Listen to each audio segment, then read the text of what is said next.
Radio Publique Africaine.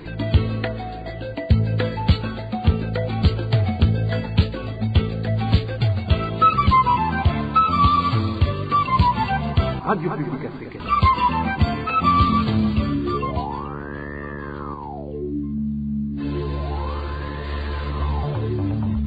C'est le moment de suivre le journal parlé en français. À la présentation, Onésime Dushimakite. Nous sommes le vendredi 10 septembre 2021. Bienvenue mesdames et messieurs à ce rendez-vous d'actualité dont voici le sommaire. «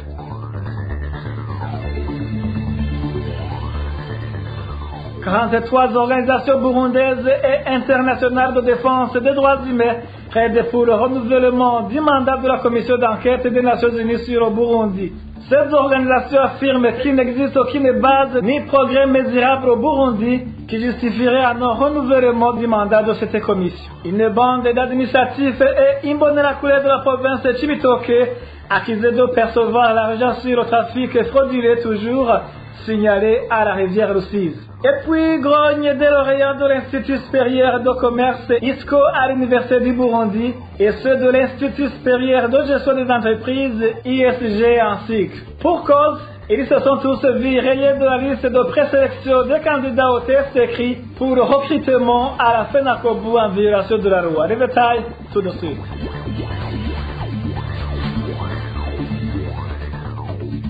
Merci d'avoir choisi la radio publique africaine. 40 jours après les remises au gouvernement burundais, le sort des 19 combattants du mouvement Red Tabara reste inconnu. Les informations en possession de la RPA révèlent que des parentés de ces combattants ont saisi la Commission nationale indépendante des droits de l'homme CNDH pour qu'elle suive ce dossier et leur communiquer la situation de leur et l'état de leur dossier, mais la Commission ne leur a pas encore aidé.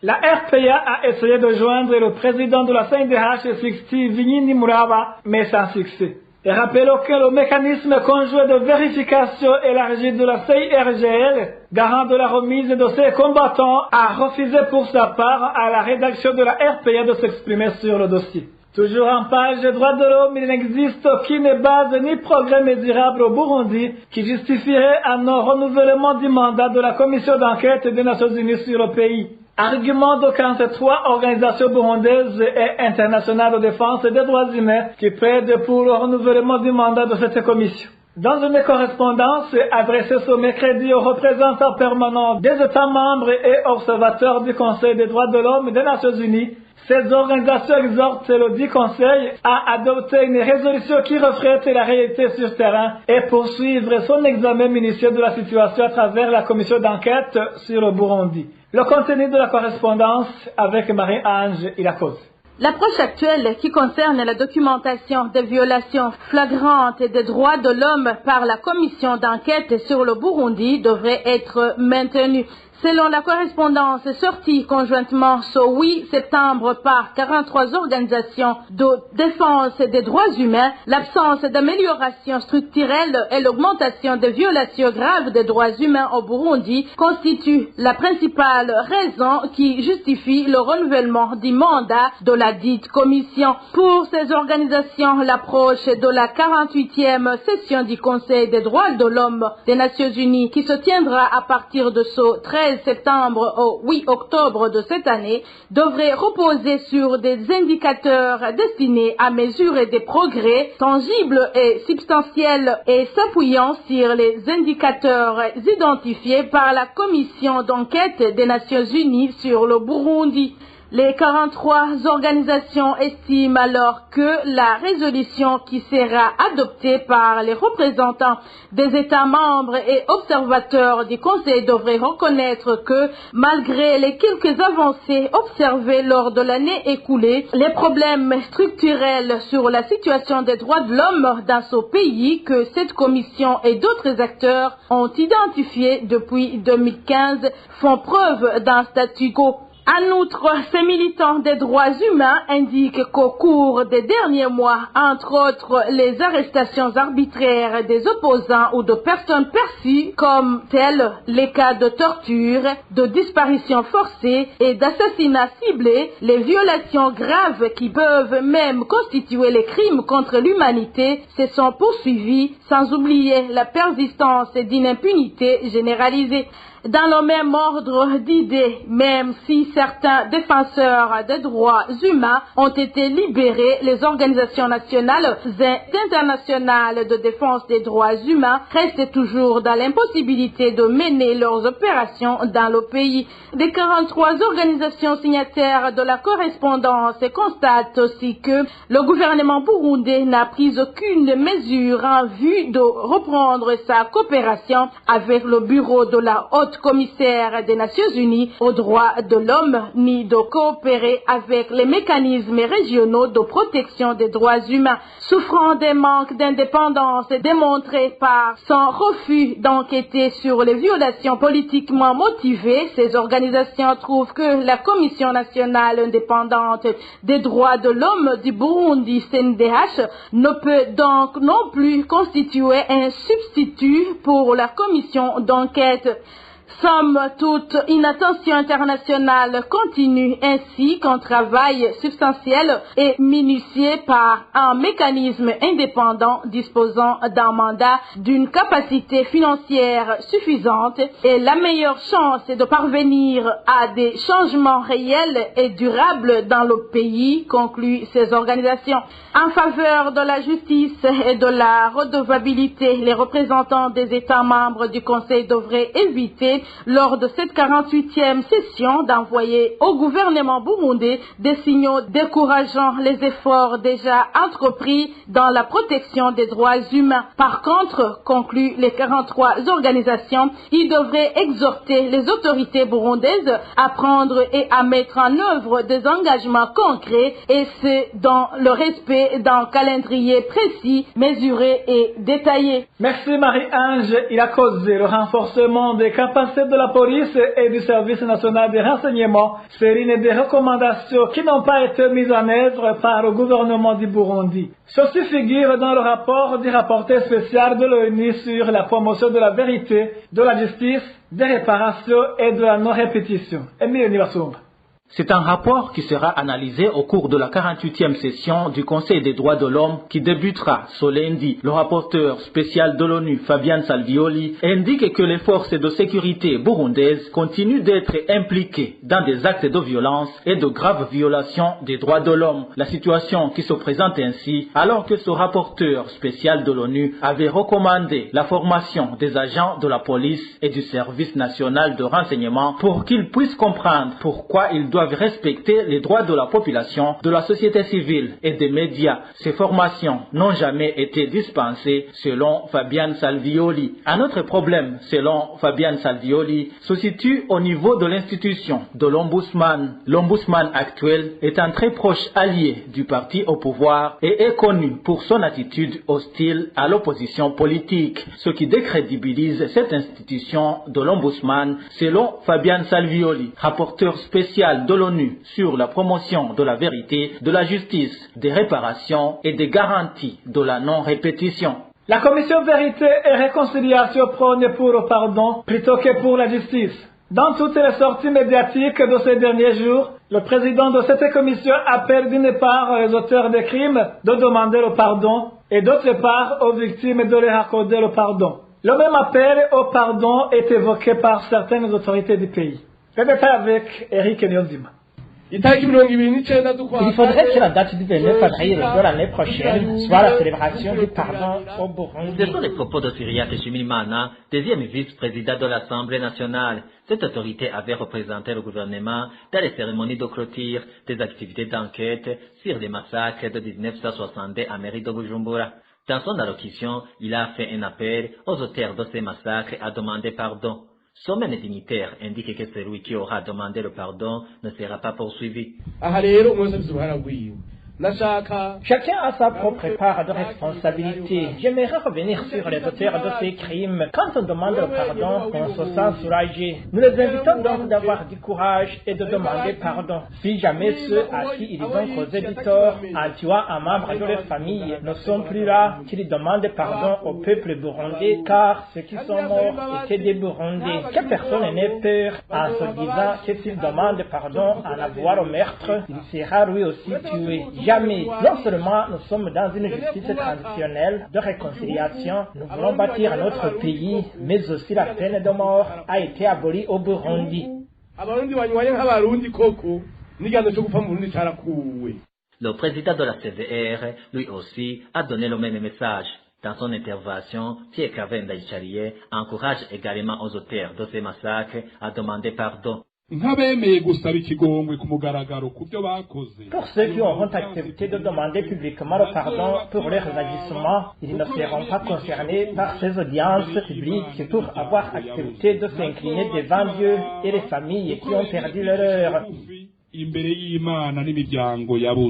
Lors de l'ouverture de l'enquête sur les massacres qui ont eu lieu en 1962, mardi dernier, en province de Mwaro, Pierre Kavenda Icharie avait aussi mis en avant le pardon. Au sein de la commission CVR, c'est ce que nous nous apprêtons à commencer. Nous allons demander à ceux qui ont péché, ceux qui ont tué, notamment ceux qui ont pris le devant, pour que ceux qui en sont capables apprennent à demander le pardon. Ils demandent pour atténuer la douleur des familles qui ont perdu, mais aussi pour soulager leurs familles.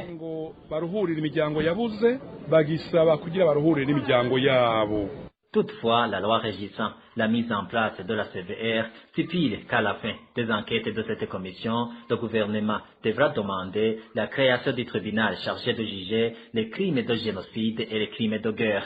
Merci à toi aussi, Eric Nyonzima. Après cette courte pause, nous parlons justice.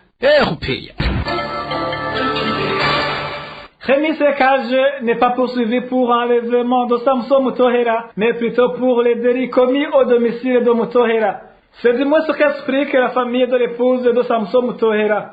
Cette dernière affirme que Rémi Sekage a exécuté les ordres de son patron, un des enfants de Samson Mutohera, issu de son premier mariage.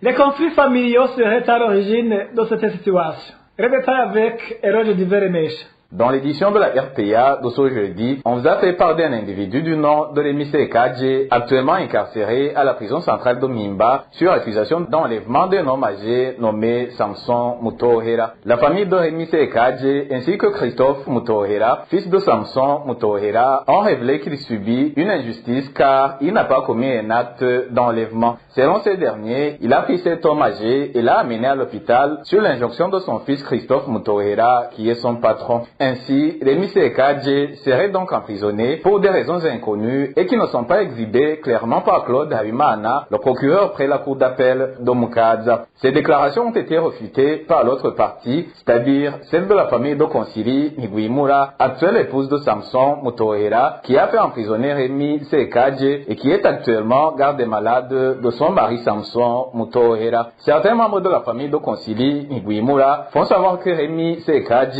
est poursuivi pour des délits qu'il a perpétrés, entre autres la violation de domicile, coups et blessures sur des jardiniers du domicile de Samson Mutohera, ainsi que l'enlèvement forcé de Samson Mutohera. Pour la famille de Konsili Niguimura, la justice est en train de faire son travail en emprisonnant Rémi Sekage. La RPA cherchait à connaître ce qui serait derrière cette mésentente sur l'acte de faire soigner Samson Mutohera. Son fils Christophe Mutohera a confié à la RPA que son père a été conduit à l'hôpital par les enfants qu'il a eu avec sa première épouse décédée et qui voulait le faire soigner car Konsili Niguimura, sa femme actuelle, ne le voulait pas. De leur côté, les proches de Konsili Niguimura insinuent que cela est totalement incompréhensible car c'est d'ailleurs elle qui est garde des malades là où il est alité. Ces derniers nous ont confié que les enfants de la première épouse décédée veulent s'accaparer de force de toutes les richesses de Samson et tenteraient même de vendre certaines richesses, se heurtant sur l'opposition de Konsili Niguimura. Du côté des enfants issus du premier mariage, Christophe Mutohera, qui s'est entretenu avec la RPA, a déclaré que sa marâtre essayerait de prendre à elle seule toutes les richesses familiales que son père a cherchées avec sa mère avant de mourir.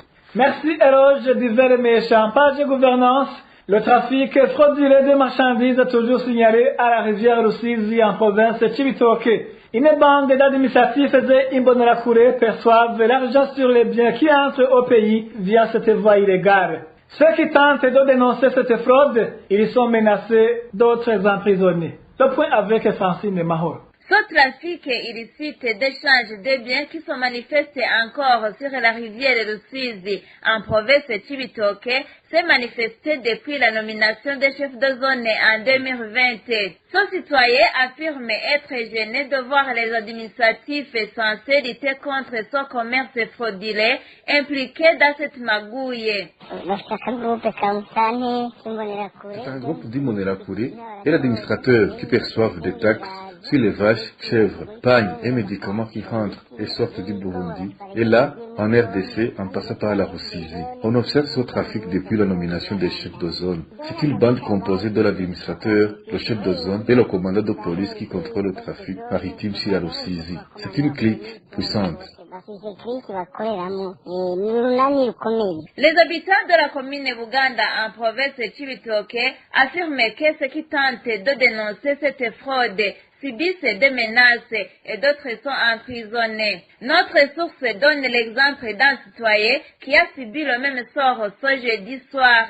Un scénario s'est déroulé sur la 4e avenue de la commune Buganda. Donc, un troupeau de chèvres a été transporté pour entrer au Burundi. Du coup, un inconnu est intervenu, arguant qu'il arrête en toute flagrance cette fraude. Après une longue dispute avec le propriétaire de ces chèvres, le chef de zone est intervenu en faveur du propriétaire des chèvres. L'homme en question, qui a déclaré avoir arrêté les chèvres, a été emprisonné à son tour. Les habitants de la commune de Buganda affirment que cette bande qui contrôle le trafic sur la rivière Rusizi est très puissante et elle mine toute personne gênante. La rédaction de la RPA n'a pas encore pu joindre Pamphile Hakizimana, administrateur de la commune de Buganda cité, afin qu'il s'exprime sur ces allégations. Merci à toi Francine Mahoro. Toujours en page de gouvernance, inquiétude au sein du personnel de la compagnie de gérance du coton du Burundi, Cogerco en sigle. C'est après qu'ils aient été communiqués du projet en cours de fusionner la Cogerco et la société Afritextile. Étant donné que le projet de fusion est déjà avancé, ce personnel de la Cogerco demande d'être informé sur le sort du personnel et le règlement qui sera pris en compte pour régulariser les employés en cas de réduction du personnel. Le point avec Elvis Nyomungé.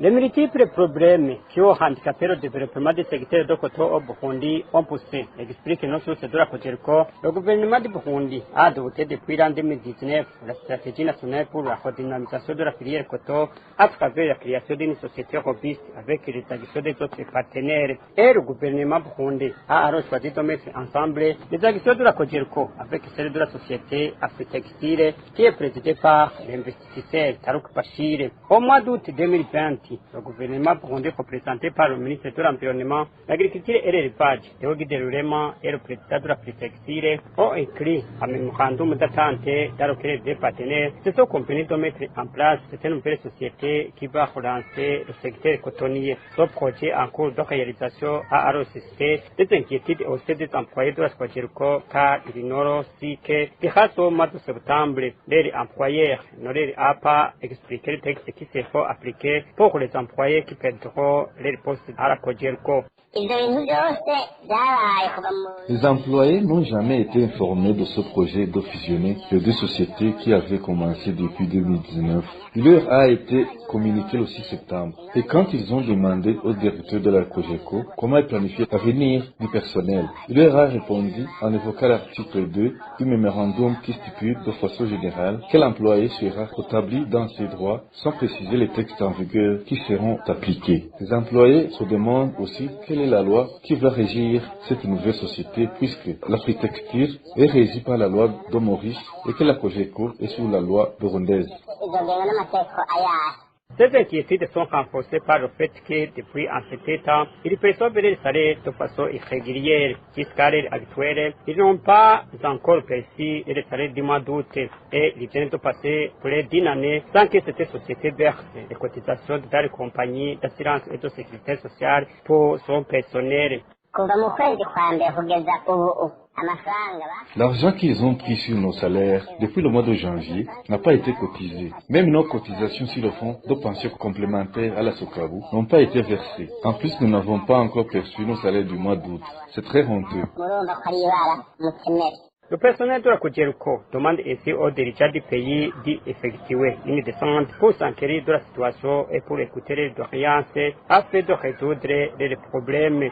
Dans notre édition ultérieure, nous allons vous parler de l'octroi non transparent du marché de l'audit au sein de la Cogeco. Merci à toi aussi, Elvis Nyomungere. Dernière nouvelle de cette édition, il demande d'être rétabli dans les droits. Et ils sont les lauréats de l'Institut supérieur du commerce ISCO à l'Université du Burundi et ceux de l'Institut supérieur de gestion des entreprises ISG en sigle. Ils se sont tous virés de la liste de présélection des candidats au test écrit pour le recrutement à la FENACOBU en violation de la loi. Le point avec Emmanuel Nyungeko.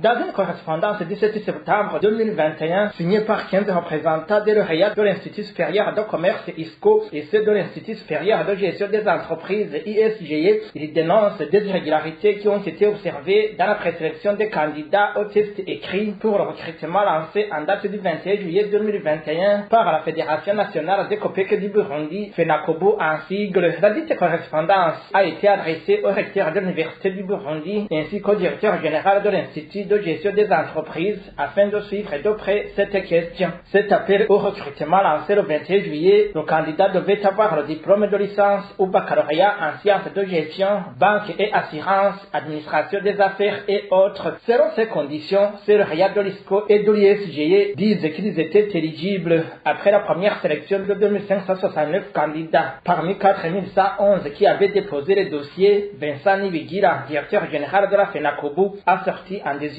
communiqué en date du 1er septembre pour annoncer qu'il y a eu des erreurs et confusions dans la qualification des candidats. Le directeur général de la FENACOBU a indiqué également que les diplômes et attestations délivrés par les instituts ne sont pas éligibles. Au moment où ceux qui ont passé le test de la dernière sélection du 3 septembre attendent les résultats, ceux de l'ISCO et de l'ISGE demandent plutôt que ce test soit annulé. Nous